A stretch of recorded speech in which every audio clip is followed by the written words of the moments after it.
शरीर से अलग रहने की जो कला होती है, अगर उस कला को आपने सीख लिया तो फिर संसार का कोई भी दुख आपको विचलित नहीं कर सकता है। संसार का कोई भी दुख, कोई भी क्लेश, कोई भी कष्ट, कोई भी परेशानी, पीड़ा आपको प्रभावित नहीं कर सकती है। शरीर से अलग रहने की कला बहुत ही सहज है।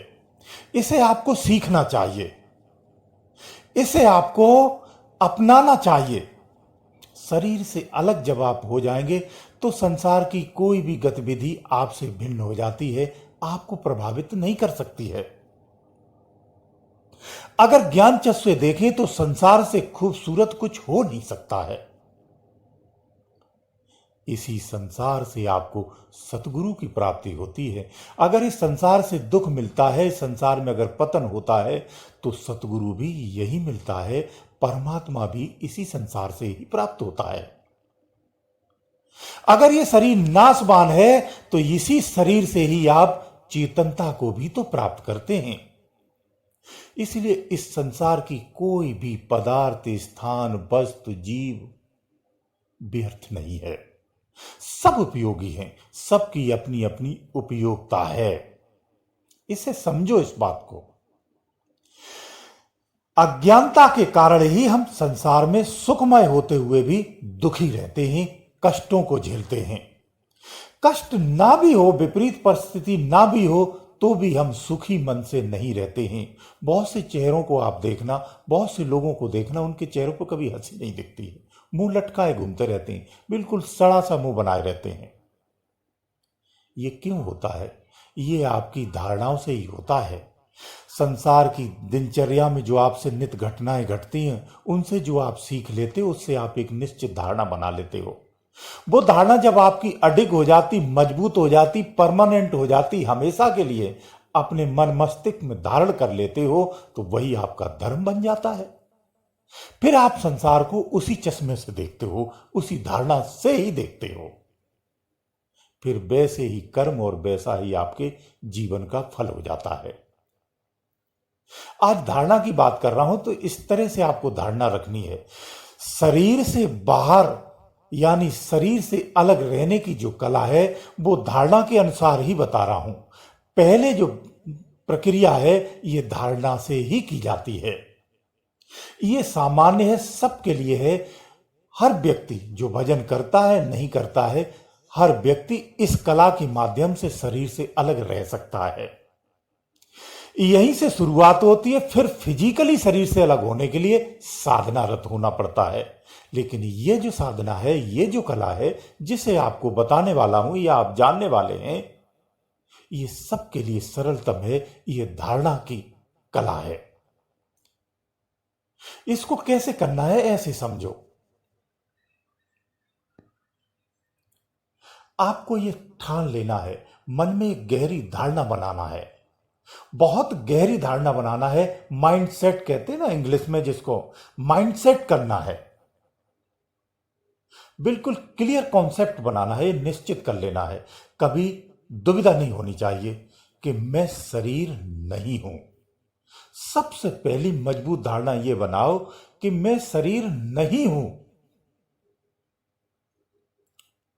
दूसरी धारणा यह बनाओ कि मेरे साथ परमात्मा हर क्षण रहता है, मेरे साथ मेरा सतगुरु हर क्षण रहता है।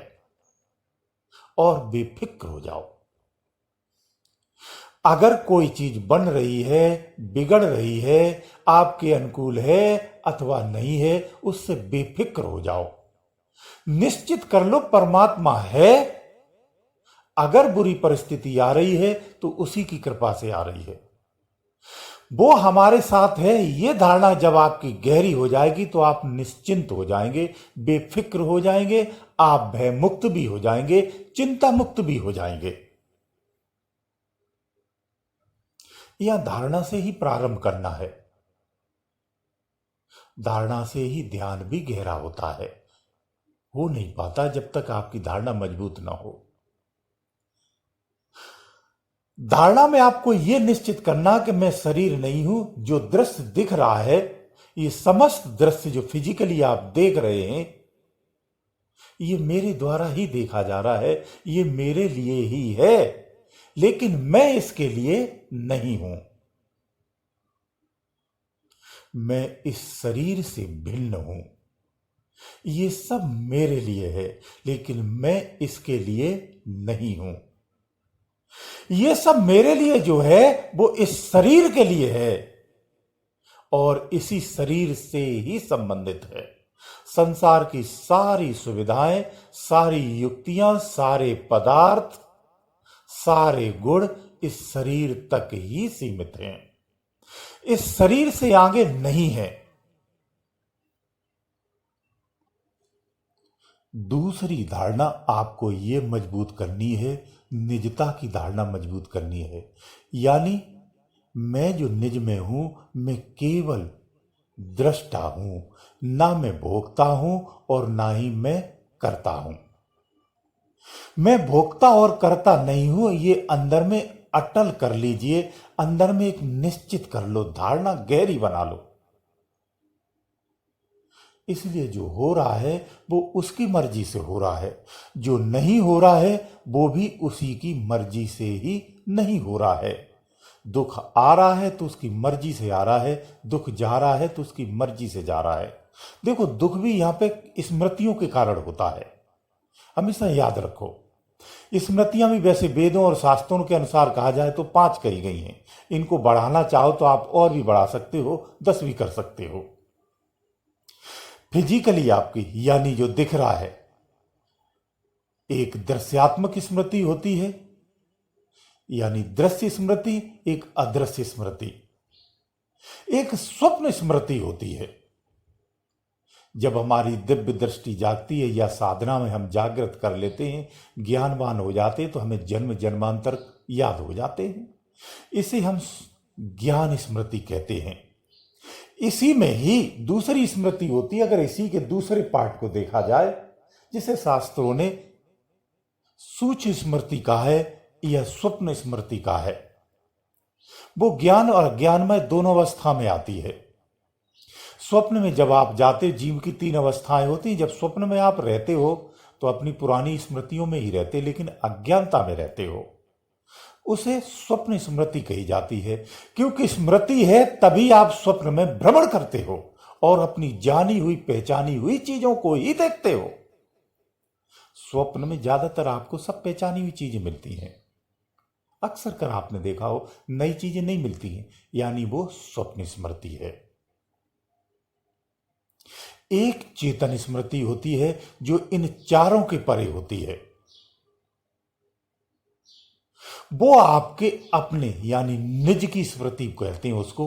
वो निज की स्मृति जागृत होती है। जब निज की स्मृति जागृत जिसकी होती है, वो सबसे अंत में जागृत होती है, इन 4 स्मृतियों के परे जाकर के।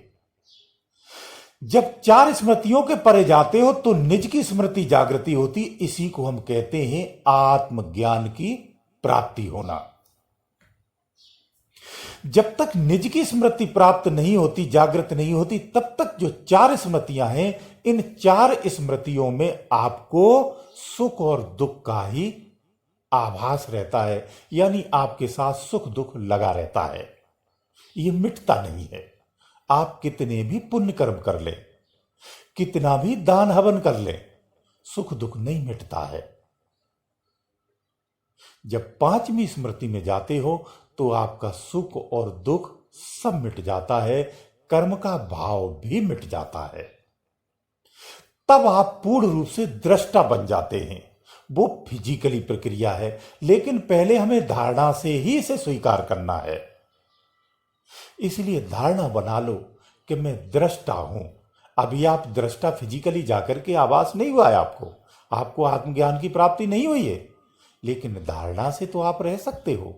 तो पहले ये धारणा बना लो, मन में मजबूत कर लो कि मैं करता नहीं हूं, मैं भोगता भी नहीं हूं, मैं शरीर भी नहीं हूं, मैं शरीर से भिन्न हूं।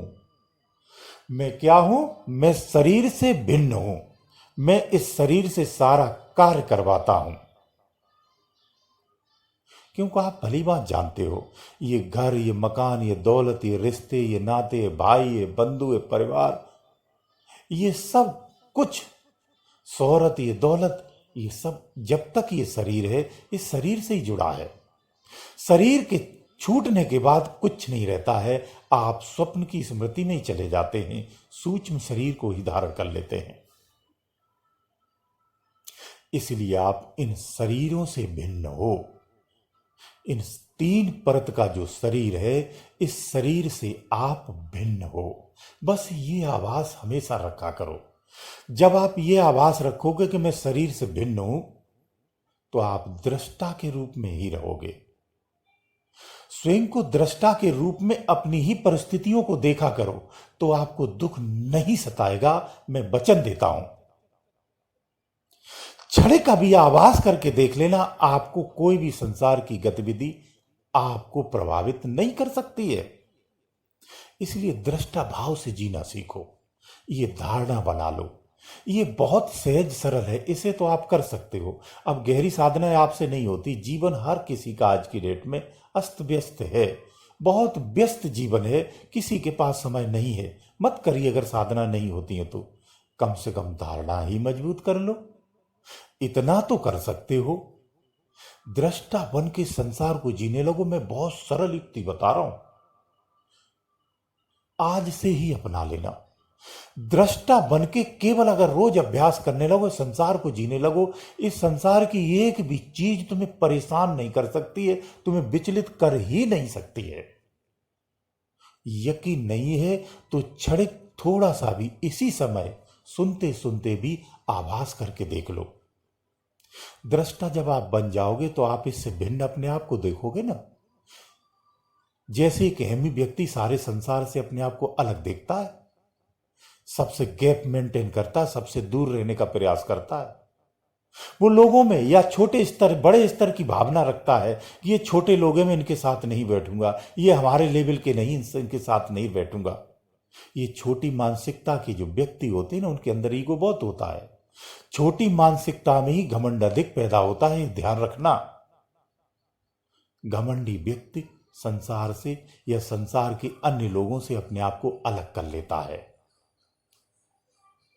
इसी तरह से ज्ञान में भी जब आप दृष्टा भाव रख लोगे, तो ये संसार की समस्त प्रकार की मलिनताओं से, प्रपंचों से, विषय वासनाओं से आप अपने आप को अलग कर सकते हो और संतुलित कर सकते हो और पूरी तरह से अपने आप को कंट्रोल कर सकते हो। हर चीज पर आप कंट्रोल कर सकते हो, मन पर भी, इंद्रियों पर भी, अपने विचारों पर भी पूरी तरह से आपका कंट्रोल होगा।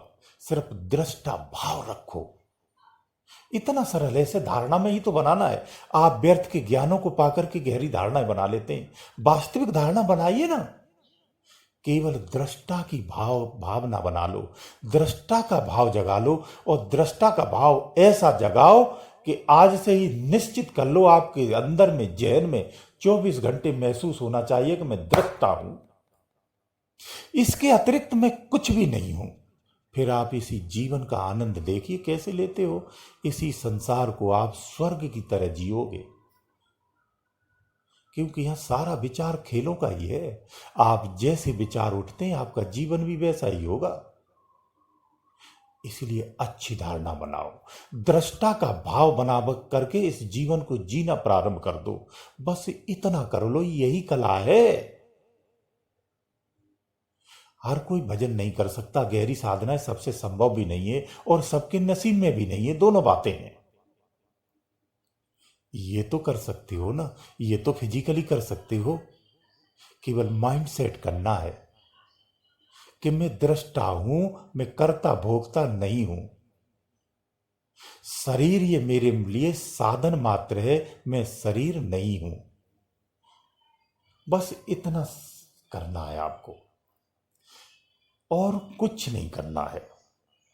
हाँ, इस धारणा को अगर और मजबूत करना प्रारंभ में नहीं हो रही तो प्रक्रिया बताता हूं।